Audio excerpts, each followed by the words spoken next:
ನಮಸ್ಕಾರ ಎಲ್ಲರಿಗೂ. ಕ್ಲಿಕ್ ಮಾಡಿದ್ದಕ್ಕೆ ಧನ್ಯವಾದಗಳು. ಇವತ್ತಿನ ವಿಡಿಯೋ ನನ್ನ ರೆಗ್ಯುಲರ್ ವಿಡಿಯೋ ತರ ಅಲ್ಲ. ಈ ವಿಡಿಯೋ ಅಲ್ಲಿ ನಾನು ನನ್ನ ಸೋಷಿಯಲ್ ಮೀಡಿಯಾದಲ್ಲಿ ಹಾಕುವಂತಹ ಕೆಲವು ಕ್ರೇಜಿ ವಿಡಿಯೋಸ್ಗಳ ಕಂಪೈಲೇಷನ್ ಅನ್ನು ಒಂದು ಮಾಡಿ ಈ ವಿಡಿಯೋವನ್ನು ಅಪ್ಲೋಡ್ ಮಾಡ್ತಾ ಇರೋದು. ಇದರಲ್ಲಿ ಕೆಲವು ಕಾಂಟ್ರವರ್ಷಿಯಲ್ ಟಾಪಿಕ್ಗಳ ಬಗ್ಗೆ ಮಾತಾಡಿದ್ದೀನಿ, ಕೆಲವು ಮೈಂಡ್ ಬ್ಲೋವಿಂಗ್ ಟಾಪಿಕ್ಗಳ ಬಗ್ಗೆ ಮಾತಾಡಿದ್ದೀನಿ, ಹಾಗೂ ಕೆಲವು ಎಜುಕೇಶನಲ್ ಟಾಪಿಕ್ಗಳ ಬಗ್ಗೆನೂ ಮಾತಾಡಿದ್ದೀನಿ. ಸೊ ಓವರ್ ಆಲ್ ಏನಂದ್ರೆ ಈ ಇಡೀ ವಿಡಿಯೋ ನಿಮ್ಮ ಮೈಂಡ್ ಅನ್ನು ಬ್ಲೋ ಮಾಡುತ್ತೆ ಹಾಗೂ ಫುಲ್ ಆಫ್ ನಾಲೆಜ್ ಆಗಿದೆ. 1 by 1 7 ಡಿಫ್ರೆಂಟ್ ವಿಡಿಯೋಸ್ಗಳು ನಿಮ್ಮ ಮುಂದೆ ಬರಲಿದೆ. 7 completely different topics. I hope ನಿಮಗೆ ಇಷ್ಟ ಆಗುತ್ತೆ. ಸೊ ನಿಮ್ಮ ಹೆಚ್ಚೇನು ಟೈಮ್ ವೇಸ್ಟ್ ಮಾಡೋದಿಲ್ಲ, ವಿಡಿಯೋ ನೋಡಿ.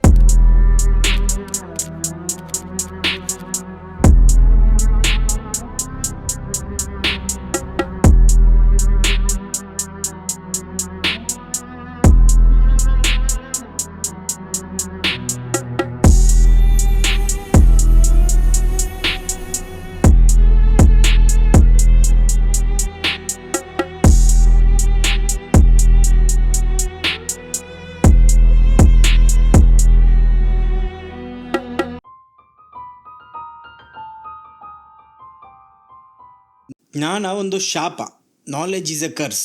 ಯಾಕಂತ ಹೇಳ್ತೀನಿ, ಎಷ್ಟು ಹೆಚ್ಚು ಕಲಿತೀರಾ ಅಷ್ಟು ಹೆಚ್ಚು ನಿದ್ದೆ ಹಾಳಾಗುತ್ತೆ, ಎಷ್ಟು ಕಡಿಮೆ ಕಲಿತೀರಾ ಅಷ್ಟು ಹಾಯಾಗಿರ್ತೀರಾ. ನೋಡಿ, ಇದು completely different topic. School education ಬಗ್ಗೆ ನಾನು ಹೇಳ್ತಾನೆ ಇಲ್ಲ. ನಾನು ಎಷ್ಟೋ ದೊಡ್ಡ ದೊಡ್ಡ ಡಾಕ್ಟರ್, ಇಂಜಿನಿಯರ್ಸ್ ಅನ್ನು ನೋಡಿದ್ದೀನಿ, ಏನು ಶಾಲೆಗೆ ಹೋಗದಂತಹ ಮಂತ್ರವಾದಿಗಳ ಬಾಬಾಗಳ ಬಲೆಗೆ ಬಿದ್ದು ಜೀವನವನ್ನು ಹಾಳು ಮಾಡ್ಕೊಂಡಿರೋರು. ಸೊ ಆ ಸ್ಕೂಲ್ ಎಜುಕೇಷನ್ ಹಾಗೂ ನಾಲೆಜ್ ಎರಡು ಕಂಪ್ಲೀಟ್ಲಿ ಡಿಫ್ರೆಂಟ್ ಟಾಪಿಕ್. ನೀವು ನಾಲೆಜ್ ಹೆಚ್ಚು ಗೇನ್ ಮಾಡೋಕ್ಕೆ ಸ್ಟಾರ್ಟ್ ಮಾಡಿದಾಗ ಈ ವರ್ಲ್ಡ್ ಹೇಗೆ ವರ್ಕ್ ಆಗುತ್ತೆ ಅಂತ ನಿಮ್ಗೆ ಅರ್ಥ ಆಗಿಬಿಡುತ್ತೆ. ಇದು ಅರ್ಥ ಆದಾಗ ನಿಮ್ಮ ಜೀವನದಿಂದ ಖುಷಿನೇ ಹೊರಟೋಗುತ್ತೆ. ಅಷ್ಟೇನು ಎಕ್ಸೈಟ್ಮೆಂಟ್ ಇರೋದಿಲ್ಲ ಜೀವನದಲ್ಲಿ. ಯಾಕಂದರೆ ಇದೊಂದು ಮೆಜಿಷಿಯನ್ ಟ್ರಿಕ್ ಥರ.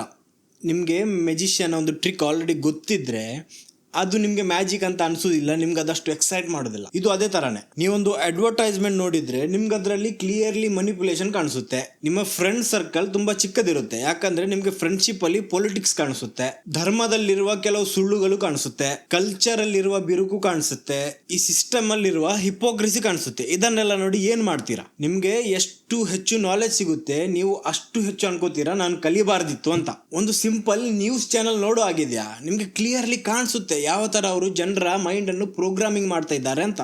ಈ ಇನ್ಫಾರ್ಮೇಶನ್ ಗೊತ್ತು ಮಾಡಿ ನೀವು ಏನ್ ಮಾಡ್ಕೋತೀರಾ? ಬೇರೆ ಕಡೆ ಬಿಡಿ, ನಿಮ್ಮ ರಿಲೇಶನ್ಶಿಪ್ ಅಲ್ಲೂ ಪ್ರಾಬ್ಲಮ್ ಬರುತ್ತೆ.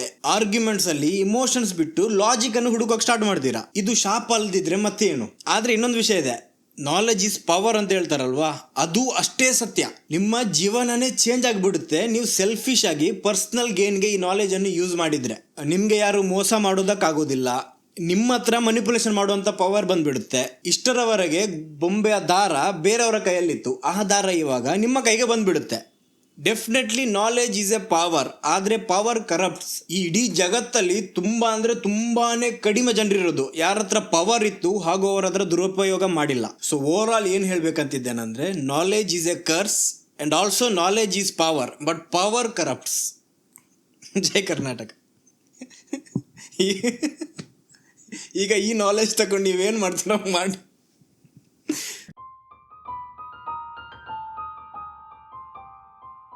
ಅನದರ್ ಹಾರ್ಶ್ ಟ್ರೂತ್ ಆದರೂ ಹೇಳ್ತೀನಿ. ನಾನೊಂದು ಕಪ್ಪಲನ್ನು ಡೈಲಿ ನೋಡ್ತೀನಿ. ಇವರು ಹೋಮ್ಲೆಸ್ ಕಪಲ್ಸ್ ರೋಡ್ ಸೈಡ್ ಫುಟ್ಪಾತಲ್ಲಿ ಮಲ್ಕೊಳ್ಳೋದು. ನಾ ಮುಂಬೈ ಫಸ್ಟ್ ಬಂದಾಗ ಅವ್ರ ಹತ್ರ ಒಂದು ಮಗು ಇತ್ತು, ಸಣ್ಣ ಮಗು, ಜಸ್ಟ್ ಬಾರ್ನ್, ಹೆಣ್ಣು ಮಗು. She is very cute by the way. ನಾನು ಮುಂಬೈಗೆ ಬಂದು 4 ವರ್ಷ ಆಯಿತು. ಈಗ ಅವರಿಗೆ 3 ಮಕ್ಕಳಿದ್ದಾರೆ. ನನಗೆ ಸರೌಂಡಿಂಗ್ ಅಬ್ಸರ್ವ್ ಮಾಡೋ ಒಂದು ಚಟ ಇದೆ. ಇಲ್ಲಿನೂ ನಾನು ಅಬ್ಸರ್ವ್ ಮಾಡಿದೆ. ಅದೇನೆಂದರೆ, ಅವ್ರ ಹತ್ರ ಮಲಗೋದಕ್ಕೆ ಮನೆ ಇಲ್ಲ, ತುಂಬ ಬಡವರಾಗಿದ್ದಾರೆ, ಆದರೂ ಮಕ್ಕಳ ಮೇಲೆ ಮಕ್ಕಳು ಮಾಡ್ತಾ ಇದ್ದಾರೆ. ಇದರಲ್ಲೇನು ತಪ್ಪಿಲ್ಲ. For me it is not making sense. ನನ್ನ ಹತ್ರ ಅಫೋರ್ಡ್ ಮಾಡೋದಕ್ಕೆ ಕೆಪಾಸಿಟಿ ಇಲ್ಲ, ಅದಕ್ಕೆ ನಾನು ರೋಡಲ್ಲಿ ಮಲ್ಕೊಂಡಿರೋದು. ಇನ್ನು ಇಷ್ಟು ಮಕ್ಕಳು ಮಾಡಿದರೆ ಇಷ್ಟು ಜನರ ಊಟ, ಬಟ್ಟೆ, ಒಂದು ಬೇಸಿಕ್ ನೆಸೆಸಿಟಿಯನ್ನು ನಾನು ಹೇಗೆ ಅಫೋರ್ಡ್ ಮಾಡಲಿ? ನನ್ನ ಗಣಿತ ಅಷ್ಟು ಚೆನ್ನಾಗಿಲ್ಲ, ಆದರೂ ಒಮ್ಮೆ ಮಾಡಿ ನೋಡೋಣ. ಈಗ ನಾನು ಒಬ್ಬನೇ ಇದ್ದೀನಿ ಅಂತ ಅಂದ್ಕೊಳ್ಳಿ. ದಿನಕ್ಕೊಂದು 500 ರೂಪಾಯಿ ನಾನು ಸಂಪಾದನೆ ಮಾಡ್ತಾ ಇದ್ದೀನಿ.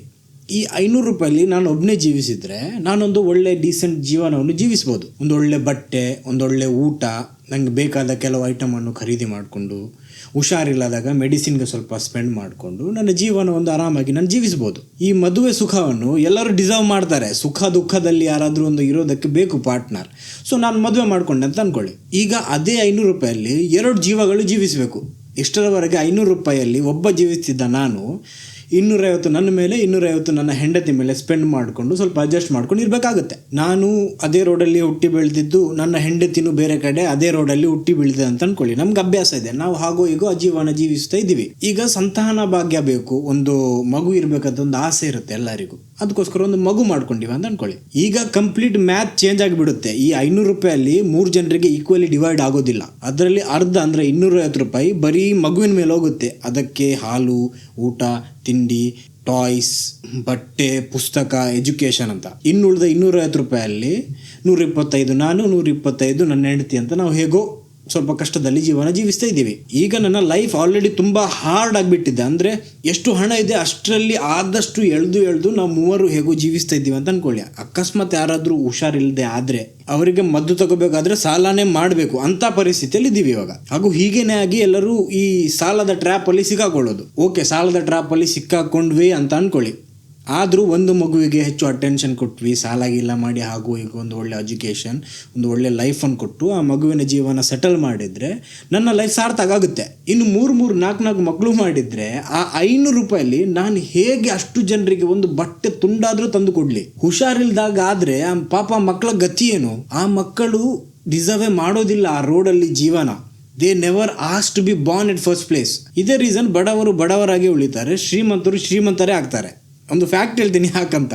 ಎಷ್ಟೆಚ್ಚು ಬಡವರು ಇರ್ತಾರೆ ಅವರು ಅಷ್ಟು ಮಕ್ಕಳು ಮಾಡ್ತಾರೆ. ಶ್ರೀಮಂತರ ಹತ್ರ ಅಫೋರ್ಡ್ ಮಾಡೋ ಕೆಪಾಸಿಟಿ ಇದ್ದರೂ ಅವರು ಕಡಿಮೆ ಮಕ್ಕಳು ಮಾಡೋದು.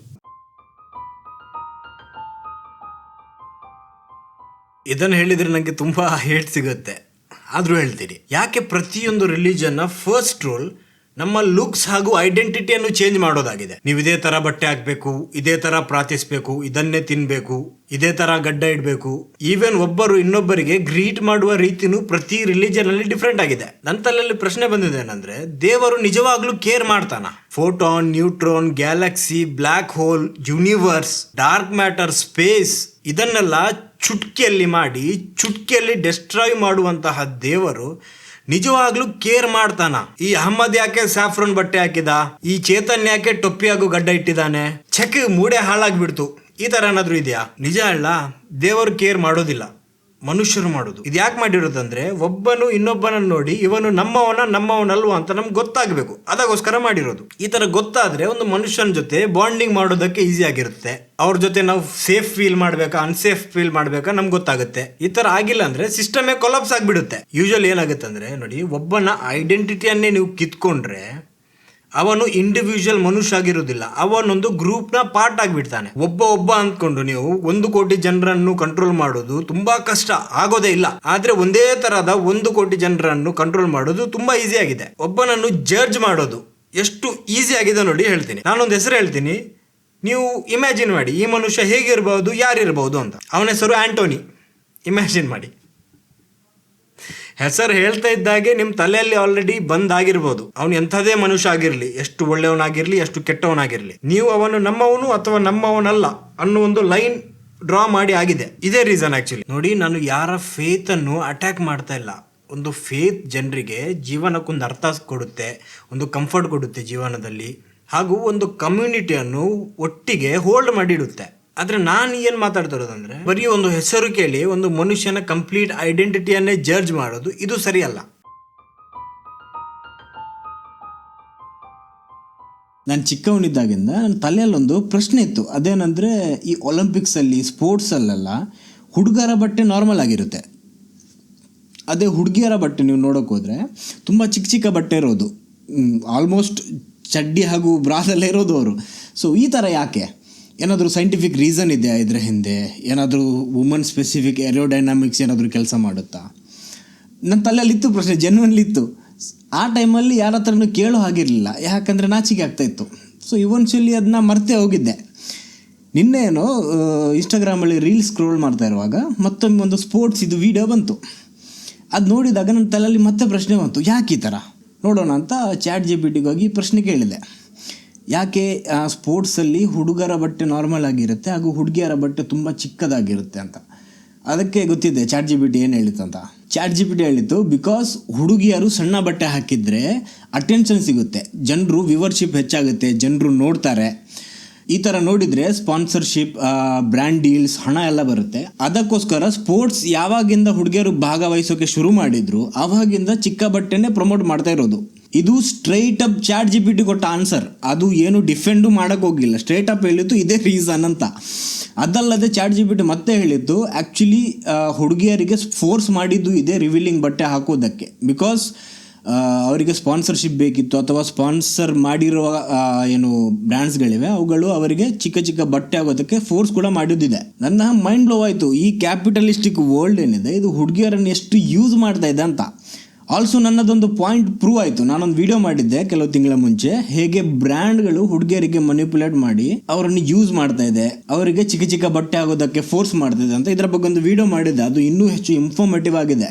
ನಾನು ಪ್ರೊಫೈಲಲ್ಲಿ ಲಿಂಕ್ ಪಿನ್ ಮಾಡ್ತೀನಿ, ಚೆಕ್ಔಟ್ ಮಾಡಿ. ಇದಕ್ಕೊಂದು ರೀಸನ್ನು ಇದೆ. ಏನು ಗೊತ್ತಿದೆ, ಈ ಹುಡುಗಿಯರು ಆ್ಯಕ್ಚುಲಿ ರೂಲ್ ಮಾಡ್ತಾರೆ ವರ್ಲ್ಡನ್ನು. ಅವರನ್ನು ಮನಿಪ್ಯುಲೇಟ್ ಮಾಡಿದರೆ ಇಡೀ ವರ್ಲ್ಡನ್ನು ಮನಿಪ್ಯುಲೇಟ್ ಮಾಡೋದು ತುಂಬ ಈಸಿ. ಇದಕ್ಕೊಂದು ಎಕ್ಸಾಂಪಲ್ ನೀವೇ ನೋಡ್ಕೊಳ್ಳಿ. ಯಾವುದೇ ಇನ್ಫ್ಲುಯೆನ್ಸರ್ ಅಥವಾ ಸೆಲೆಬ್ರಿಟಿಯ ಹೆಚ್ಚು ಫೀಮೇಲ್ ಫಾಲೋವಿಂಗ್ಸ್ ಇರ್ತಾರೆ, ಅವರು ಬೇರೆ ಲೆವೆಲಲ್ಲಿರೋದು.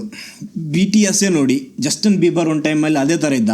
Michael Jackson highest female followers. So ಇದಕ್ಕೆ ಈ ಕ್ಯಾಪಿಟಲಿಸ್ಟಿಕ್ ವರ್ಲ್ಡ್ ಏನಿದೆ ಇದು ಹುಡುಗಿಯರನ್ನೇ ಟಾರ್ಗೆಟ್ ಮಾಡೋದು, ಹಾಗೂ ಹುಡುಗಿಯರೇ ಹೆಚ್ಚು ಯೂಸ್ ಆಗ್ತಾ ಇರೋದು. ಅದಕ್ಕೋಸ್ಕರ ಆ್ಯಕ್ಚುಯಲ್ ಫೆಮಿನಿಸ್ಟ್ಗಳು ಫೈಟ್ ಮಾಡೋದಕ್ಕೆ ಸ್ಟಾರ್ಟ್ ಮಾಡಿದ್ದು. ಆದರೆ ಈಗ ಬಾಲಿವುಡ್ ಅಥವಾ ವರ್ಲ್ಡ್ ಏನಿದೆ ಆ ಫೆಮಿನಿಸಮನ್ನು ಮಿಸ್ಯೂಸ್ ಮಾಡ್ತಾ ಇದೆ.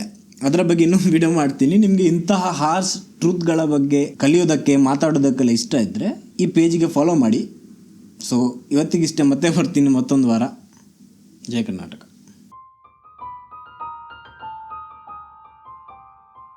8 ತಿಂಗಳು ಆಗೋದಕ್ಕೆ ಬಂತು ನಾನು ಯೂಟ್ಯೂಬಲ್ಲಿ ಮಿಸ್ಟ್ರಿ, ಥ್ರಿಲ್ಲರ್ ಇಂಥದ್ದೆಲ್ಲ ವೀಡಿಯೋಸ್ ಮಾಡೋದಕ್ಕೆ ಶುರು ಮಾಡಿ. ಈ 8 ತಿಂಗಳಲ್ಲಿ ನಾನು ಒಂದು ವಿಷಯ ನೋಟಿಸ್ ಮಾಡಿದೆ. ಅದೇನೆಂದರೆ, ಈ ಇಂಟರ್ನೆಟ್ಟಲ್ಲಿ ಜನರು ಏಲಿಯನ್ಸ್ಗಳನ್ನು ಮೇಸ್ತ್ರಿಗಳಂತ ಅಂದ್ಕೊಂಡಿದ್ದಾರೆ. ಪಿರಮಿಡ್ಸ್ಗಳನ್ನು ಏಲಿಯನ್ಸ್ ಮಾಡಿರೋದಾ, ಸ್ಟೋನ್ ಹೆಂಜನ್ನು ಏಲಿಯನ್ಸ್ ಮಾಡಿರೋದಾ, ಈ ಟೆಂಪಲನ್ನು ಏಲಿಯನ್ಸ್ ಮಾಡಿರೋದಾ, ಆ ಟೆಂಪಲನ್ನು ಏಲಿಯನ್ಸ್ ಮಾಡಿರೋದಾ? ಬ್ರೋ, ಏಲಿಯನ್ಸ್ಗಳದು ವಿಹಾರಿಗಳಲ್ಲ. ಪಿರಮಿಡ್ಸ್ಗಳನ್ನು ಮನುಷ್ಯರು ಮಾಡಿರೋದು. ಬರೀ ಪಿರಮಿಡ್ಸ್ ಅಲ್ಲ, ಈ ಭೂಮಿಯಲ್ಲಿ ಯಾವುದೇ ಎಕ್ಸ್ಟ್ರಾರ್ಡಿನರಿ ಸ್ಟ್ರಕ್ಚರ್ ಇರಲಿ, ಯಾವುದನ್ನು ನೋಡಿ ನಿಮ್ಮ ತಲೆ ಹಾಳಾಗ್ಬಿಡ್ಬೇಕು. ಯಾರಪ್ಪ ಮಾಡಿರೋದು, ಹೇಗಪ್ಪ ಮಾಡಿರೋದು? ಅದನ್ನು ಮನುಷ್ಯರೇ ಮಾಡಿರೋದು. ಅದು ಬೇಕಾದರೆ 10 ವರ್ಷ ಹಳೇದಾಗಿರಲಿ, 100 ವರ್ಷ ಹಳೇದಾಗಿರಲಿ, 1000 ವರ್ಷ ಹಳೇದಾಗಿರಲಿ, ಅಥವಾ 10,000 ವರ್ಷ ಹಳೇದಾಗಿರಲಿ, it was made by humans. As an Indian ನಿಮ್ಮ ತಲೆಯಲ್ಲಿ ಪ್ರಶ್ನೆನೇ ಬರಬಾರ್ದು. ಆ್ಯಕ್ಚುಯಲ್ ಆಗಿ ಹೇಳೋದಾದರೆ, ಅಕಸ್ಮಾತ್ ಬಂದರೆ ಹೋಗಿ ದೇವಸ್ಥಾನಗಳಿಗೆ. ನಮ್ಮ ದೇಶದಲ್ಲಿ ಎಷ್ಟೆಷ್ಟು ಹಳೆಯ ದೇವಸ್ಥಾನಗಳಿವೆ, ಅಲ್ಲಿಗೋಗಿ ನಿಮ್ಗೆ ನೋಡಿದ್ರೆ ಗೊತ್ತಾಗುತ್ತೆ. ಬರೀ ಒಂದು ಸುತ್ತಿಗೆ ಹಾಗೂ ಚೇನೆಯನ್ನು ಇಟ್ಕೊಂಡು ಜನರು ಎಂತೆಂತಹ ಆರ್ಕಿಟೆಕ್ಚರನ್ನು ಬಿಲ್ಡ್ ಮಾಡಿದ್ದಾರೆ, ಅದು ಕೂಡ ಬರೀ ಬೇಸಿಕ್ ಟೂಲ್ಸ್ಗಳನ್ನು ಯೂಸ್ ಮಾಡಿ. ಐ ಅಂಡರ್ಸ್ಟ್ಯಾಂಡ್, ಇದು ಶಾಕಿಂಗ್ ಆಗಿದೆ. ತಲೆಯಲ್ಲಿ ಪ್ರಶ್ನೆ ಬಂದ್ಬಿಡುತ್ತೆ, ಯಾರಪ್ಪ ಮಾಡಿರೋದು, ಹೇಗಪ್ಪ ಮಾಡಿರೋದು ಅಂತ. ಇದೇ ಥರ ಹಿಸ್ಟೋರಿಯನ್ಗಳು ಶಾಕ್ ಆಗ್ತಾರೆ. ಆಗ ಅವರು ಆ ಶಾಕನ್ನು ಎಕ್ಸ್ಪ್ರೆಸ್ ಮಾಡೋದಕ್ಕಂತ ಹೇಳೋದು ಅದೇನೆಂದರೆ, ಆ ಸಿವಿಲೈಸೇಷನ್ ತುಂಬ ಅಡ್ವಾನ್ಸ್ ಆಗಿತ್ತು, ಈ ಸಿವಿಲೈಸೇಷನ್ ತುಂಬ ಅಡ್ವಾನ್ಸ್ ಆಗಿತ್ತು ಅಂತ. ದ್ಯಾಟ್ ಡಸಂಟ್ ಮೀನ್ ಅವರು ನಮ್ಮನ್ನು ಅವರ ಜೊತೆ ಕಂಪೇರ್ ಮಾಡ್ತಾ ಇರೋದು. ಅವರು ನಮ್ಮನ್ನು ಅವ್ರ ಜೊತೆ ಕಂಪೇರ್ ಮಾಡ್ತಾ ಇರೋದಲ್ಲ. ಅವರು ಆಗ ಇದ್ದ ಬೇರೆ ಸಿವಿಲೈಸೇಷನ್ಗಳನ್ನು ಅವರ ಜೊತೆ ಕಂಪೇರ್ ಮಾಡ್ತಾ ಇರೋದು. ನಮ್ಮ ಜೊತೆ ಕಂಪೇರ್ ಮಾಡೋಕ್ಕೆ ಹೋದರೆ ಅವ್ರು ಏನೂ ಇಲ್ಲ, ನಾವು ತುಂಬ ಅಂದರೆ ತುಂಬಾ ಅಡ್ವಾನ್ಸ್ ಆಗಿದ್ದೀವಿ. ಇದು ನಾನು ಮೊದಲ ಬಾರಿ ಹೇಳ್ತಾ ಇರೋದಲ್ಲ, ಬೇರೆಯವರು ಹೇಳಿದ್ದಾರೆ. ಆಗ ಅವರ ಪ್ರಶ್ನೆ ಏನು ಬರುತ್ತಂದ್ರೆ, ಹಾಗಾದರೆ ಮತ್ತೊಂದು ಪಿರಮಿಡ್ ಯಾಕೆ ಮಾಡಿಲ್ಲ ಮನುಷ್ಯರು? ಯಾಕೆ ನಮ್ಮಿಂದ ಇವತ್ತಿಗೂ ಈ ಪಿರಮಿಡನ್ನು ಕನ್ಸ್ಟ್ರಕ್ಟ್ ಮಾಡೋದಕ್ಕೆ ಆಗ್ತಾ ಇಲ್ಲ? ಇದರ ಉತ್ತರ ಆ್ಯಕ್ಚುಲಿ ಸಿಂಪಲ್ ಆಗಿದ್ದೆ. ಕನ್ಸ್ಟ್ರಕ್ಷನ್ ಮಾಡೋದಕ್ಕೆ ಆಗುತ್ತೆ. ಇನ್ಫ್ಯಾಕ್ಟ್ ನಮಗೆ ಅವರಿಗಿಂತ ಕಡಿಮೆ ಸಮಯದಲ್ಲಿ ಅವರಿಗಿಂತ ಬೆಟರ್ ಪಿರಮಿಡನ್ನು ಕನ್ಸ್ಟ್ರಕ್ಷನ್ ಮಾಡುವ ಕೆಪಾಸಿಟಿ ಇದೆ. ವಿಷಯ ಏನಂದರೆ ನಾವು ಮಾಡ್ತಾ ಇಲ್ಲ. ಯಾಕಂದರೆ ಈಗಿನ ಸೊಸೈಟಿಯಲ್ಲಿ ಇಷ್ಟಿಷ್ಟು ದೊಡ್ಡ ಪಿರಮಿಡ್ನ ಏನು ಪರ್ಪಸ್ ಇಲ್ಲ, ನಮಗೆ ಯೂಸೇ ಇಲ್ಲ. ಯಾಕೆ ಕನ್ಸ್ಟ್ರಕ್ಷನ್ ಮಾಡಲಿ? ಮಿಲಿಯನ್ಸ್ ಅಥವಾ ಬಿಲಿಯನ್ಸ್ ಆಫ್ ಡಾಲರನ್ನು ಖರ್ಚು ಮಾಡಿ ಅಲ್ಲ. ಈ ಏಲಿಯನ್ಸ್ಗಳಿಗೆ ಬೇರೇನು ಕೆಲಸ ಇಲ್ವಾ? ಎಲ್ಲಿಂದನೋ ಬಂತು ಇಲ್ಲಿ ಮೇಸ್ತ್ರಿ ಕೆಲಸ ಮಾಡಿ ಹೋಗ್ತಾ ಇದ್ದಾರೆ. ಇನ್ನೊಂದು ವಿಷಯ ಅದೇನೆಂದರೆ, ನಾನು ವಿಡಿಯೋ ಮಾಡಿದ್ರೆ ನೋಡಿ ಆಯಿತಾ.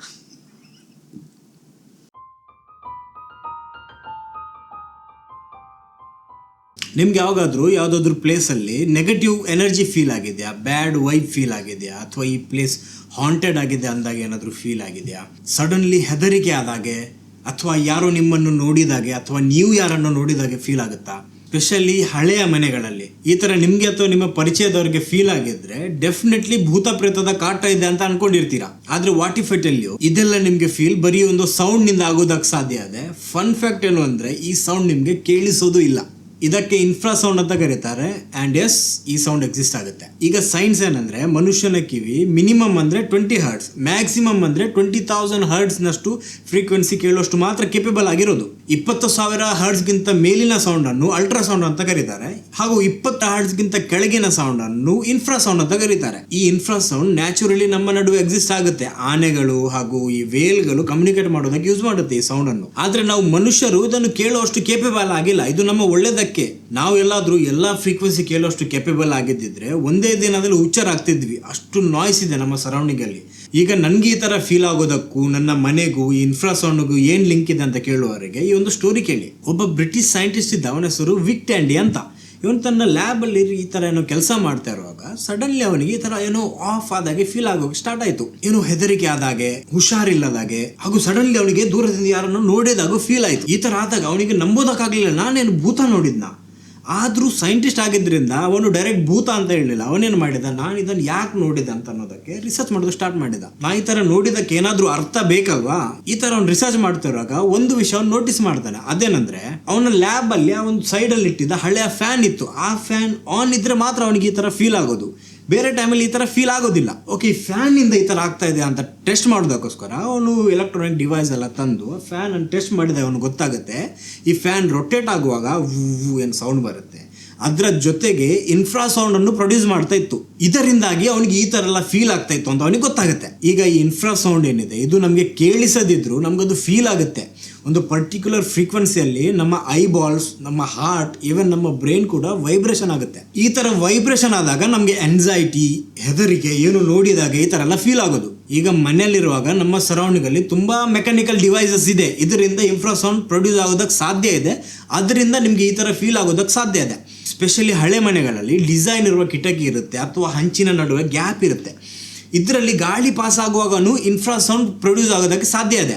ಅದಕ್ಕೋಸ್ಕರ ನಿಮಗೆ ಕೆಲವು ಪ್ಲೇಸಸ್ ಅಲ್ಲಿ ನೆಗೆಟಿವ್ ಎನರ್ಜಿ ಫೀಲ್ ಆಗೋದು. ಅಕಸ್ಮಾತ್ ನಿಮಗೆ ಮನೆಯಲ್ಲಿ ಅಥವಾ ಬೇರೆ ಎಲ್ಲಾದ್ರೂ ಹೋದಾಗ ಈ ತರ ನೆಗೆಟಿವ್ ಎನರ್ಜಿ ಫೀಲ್ ಆದ್ರೆ ಒಮ್ಮೆ ಅಲ್ಲಿರುವ ಮೆಕ್ಯಾನಿಕಲ್ ಡಿವೈಸಸ್ಗಳನ್ನು ಅಥವಾ ಎಲೆಕ್ಟ್ರಾನಿಕ್ ಡಿವೈಸಸ್ಗಳನ್ನು ಸ್ವಿಚ್ ಆಫ್ ಮಾಡಿ. ಕಿಟಕಿ ಓಪನ್ ಇದ್ರೆ ಫುಲ್ ಓಪನ್ ಮಾಡಿ ಅಥವಾ ಕ್ಲೋಸ್ ಮಾಡಿ, ಹಾಗೂ ಎಲ್ಲಾದ್ರೂ ಗ್ಯಾಪ್ ಇದ್ರೆ ಎಲ್ಲವನ್ನು ಕ್ಲೋಸ್ ಮಾಡಿ. ಮೋಸ್ಟ್ ಆಫ್ ದ ಟೈಮ್ ನಿಮ್ಗೆ ಆ ತರ ಫೀಲ್ ಆಗೋದು ನಿಂತು ಬಿಡುತ್ತೆ. ಟೆಸ್ಟ್ ಮಾಡಿ ನೋಡಿ.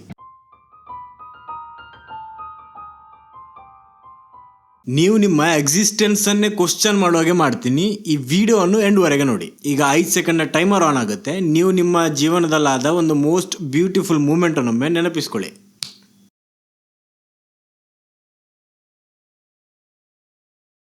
ನೆನಪಿಸ್ಕೊಂಡ್ರಾ? What if I tell you, ನೀವು ಇವಾಗ ಏನು ನೆನಪಿಸ್ಕೊಂಡ್ರಿ ಅದು ಸುಳ್ಳಾಗೋದಕ್ಕೆ ಸಾಧ್ಯ ಇದೆ. ಎಸ್, ನಿಮ್ಮ ಮೆಮೊರಿ ಸುಳ್ಳಾಗೋದಕ್ಕೆ ಸಾಧ್ಯ ಇದೆ. ಎಕ್ಸ್ಪ್ಲೇನ್ ಮಾಡ್ತೀನಿ ಹೇಗಂತ ನೋಡಿ. ನಾವೆಲ್ಲರೂ ಅನ್ಕೊಂಡಿರೋದೇನೆಂದ್ರೆ ನಮ್ಮ ಮೆದುಳು ಏನಿದೆ ಇದು ಕ್ಯಾಮೆರಾ ತರ ಕೆಲಸ ಮಾಡುತ್ತೆ ಅಂತ. ನಾವಿವಾಗ ಏನು ನೋಡ್ತೀವಿ ಅದೊಂದು ಕ್ಯಾಮೆರಾ ತರ ರೆಕಾರ್ಡ್ ಆಗಿ ನಮ್ಮ ಮೆದುಳಲ್ಲಿ ಸೇವ್ ಆಗುತ್ತೆ ಅಂತ. ಹಾಗೂ ನಾವು ಯಾವಾಗ ಆ ಮೆಮೊರಿಯನ್ನು ನೆನಪಿಸ್ಕೋತೀವಿ ಆವಾಗ ಆ ಸೇವ್ ಆದ ಫೈಲ್ ಪ್ಲೇ ಆಗುತ್ತೆ ಅಂತ ನಮ್ಗೆ ಅನ್ಕೊಂಡಿರೋದು. ಆದ್ರೆ no, this is completely wrong. Actually ಏನಾಗೋದಂದ್ರೆ ನಾವು ಯಾವಾಗ ಒಂದು ಮೂಮೆಂಟ್ ಅನ್ನು ನೆನಪಿಸ್ಕೋತೀವಿ ಆವಾಗ ನಮ್ಮ ಮೆದುಳು ಆ ಮೂಮೆಂಟ್ ಅನ್ನು ಕ್ರಿಯೇಟ್ ಮಾಡೋದು. VFX ಆರ್ಟಿಸ್ಟ್ ತರ ಪ್ರತಿ ಬಾರಿ ನಮ್ಮ ಮೆದುಳಲ್ಲಿ ನಾವು ಆ ಸೀನ್ ಅನ್ನು ನೆನಪಿಸಿಕೊಂಡಾಗ ಆ ಸೀನ್ ಅಲ್ಲಿ ಸಣ್ಣ ಚೇಂಜಸ್ ಆಗುತ್ತೆ. ಲೈಕ್ ನಾವು ಹಾಕೊಂಡಿರೋ ಬಟ್ಟೆ ಆಗಿರ್ಬೋದು, ಹೇಳಿದ ಡೈಲಾಗ್ ಆಗಿರ್ಬೋದು, ನಾವು ನಿಂತ ಪೊಸಿಷನ್ ಆಗಿರ್ಬೋದು, ಅಥವಾ ನಮ್ಮ ಬ್ಯಾಕ್ ಗ್ರೌಂಡ್ ಅಲ್ಲಿರುವ ಕೆಲವು ವಸ್ತುಗಳಾಗಿರ್ಬೋದು. ಕೆಲವೊಮ್ಮೆ ಏನಾಗುತ್ತೆ ಅಂದ್ರೆ ನಮ್ಮ ಮೆದುಳಿಗೆ ಅವತ್ತು ಏನಾಯ್ತು ಅಂತ ವಿಷಯ ಗೊತ್ತಿರುತ್ತೆ, ಆದ್ರೆ ತುಂಬಾ ಡೀಟೇಲ್ಸ್ ಮಿಸ್ಸಿಂಗ್ ಇರುತ್ತೆ. ಆವಾಗ ನಮ್ಮ ಮೆದುಳು ಏನ್ ಮಾಡುತ್ತೆ ಅಂದ್ರೆ ಅದಕ್ಕೆ ಯಾವ ತರ ಸರಿ ಅನ್ಸುತ್ತೆ ಯಾವ ತರ ಪೀಸಸ್ ಅನ್ನು ಜೋಡಿಸಿ ಒಂದು ಸೀನ್ ಅನ್ನು ಕ್ರಿಯೇಟ್ ಮಾಡಿ ನಮ್ಗೆ ಸುಳ್ಳು ತೋರಿಸುತ್ತೆ. ಬರೀ ಸುಳ್ಳು ತೋರಿಸೋದಲ್ಲ, ನಮ್ಗೆ ಬಿಲೀವ್ ಕೂಡ ಮಾಡಿಸುತ್ತೆ ಇದೇ ತರ ಆಗಿದ್ದು ಅಂತ. ಇದು ವರ್ಸ್ಟ್ ಪಾರ್ಟ್ ಅಲ್ಲ. ಈಗ ವರ್ಸ್ಟ್ ಪಾರ್ಟ್ ಏನು ಅಂದ್ರೆ ನಾವು ಎಷ್ಟು ಹೆಚ್ಚು ಒಂದು ಮೆಮೊರಿಯನ್ನು ನೆನಪು ಮಾಡ್ಕೋತೀವಿ ಅಷ್ಟು ಹೆಚ್ಚು ಅದರಲ್ಲಿ ಎಡಿಟ್ ಆಗುತ್ತೆ, ಹಾಗೂ ಅಷ್ಟು ಹೆಚ್ಚು ಅದರಲ್ಲಿ ಚೇಂಜಸ್ ಆಗುತ್ತೆ. ಒಂದು ದಿನ ನೀವು ದೇವರ ಆಣೆ ಹಾಕಿ ಹೇಳ್ತೀರಾ, ನಾನು ಚಿಕ್ಕವನಿದ್ದಾಗ ನನ್ನ ಜೊತೆ ಈ ತರ ಆಗಿತ್ತು ಅಂತ. ಆದ್ರೆ ಆ ತರ ಆಗೇ ಇರೋದಿಲ್ಲ. ಇವಾಗ ನೆನಪು ಮಾಡ್ಕೊಳ್ಳಿ ನಿಮ್ಮ ಚೈಲ್ಡ್ಹುಡ್ ಮೆಮೊರಿಯನ್ನು ಆ್ಯಂಡ್ ಆಸ್ಕ್ ಯು ಸೆಲ್ಫ್, ನಿಜವಾಗ್ಲೂ ಆ ಥರ ಆಗಿತ್ತಾ? Peace out. ನೀವು ಇಲ್ಲಿವರೆಗೆ ನೋಡಿದ್ದೀರಾ ಅಂದರೆ ಡೆಫಿನೆಟ್ಲಿ ಏನಾದರೂ ಕಲ್ತಿದ್ದೀರಾ ಅಂತಾನೆ ಅರ್ಥ. Thank you so much. ಈ ಫಾಸ್ಟ್ ಫೇಸ್ನ ಲೈಫಲ್ಲಿ ನೀವು ಪೇಷನ್ಸ್ ಆಗಿ ಈ 18 ಮಿನಿಟ್ನ ವಿಡಿಯೋವನ್ನು ನೋಡಿದ್ದೀರಂದರೆ ಹ್ಯಾಟ್ಸ್ ಆಫ್. ಇದೇ ಥರ ನಾನು ಕ್ರೇಜಿ ಟಾಪಿಕ್ಗಳ ಬಗ್ಗೆ ನನ್ನ ಸೋಷಿಯಲ್ ಮೀಡಿಯಾದಲ್ಲಿ ವಿಡಿಯೋಸ್ ಮಾಡ್ತಾ ಇರ್ತೀನಿ. ನನ್ನ ಪೇಜ್ನ ಹೆಸರು ಆಲ್ಮೋಸ್ಟ್ ಕನ್ನಡಿಗ. ಸೊ ಪ್ಲೀಸ್ ಹೋಗಿ ಫಾಲೋ ಮಾಡಿ. ಈ ವಿಡಿಯೋ ನೋಡಿದ್ದಕ್ಕೆ ತುಂಬ ಧನ್ಯವಾದಗಳು. ಜೈ ಕರ್ನಾಟಕ.